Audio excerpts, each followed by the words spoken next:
First, I'll place the insertion point in my chart data, and then I'll click the Insert tab.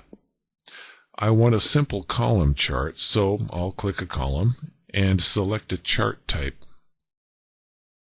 As soon as my chart is inserted, more commands show up on the ribbon under Chart Tools.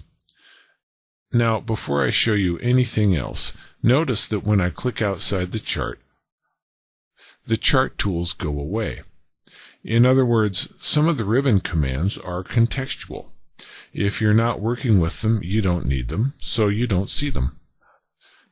I'll click inside the chart to get the Chart Tools commands back, and let's look at what's on the Design tab. The command to change the chart type is here, or you can quickly change the look and feel of the chart by clicking any of the options in the Chart Layouts gallery, or here in the Chart Styles gallery. Now take a look at the Layout tab. This is where you find commands for changing elements in the chart, such as titles.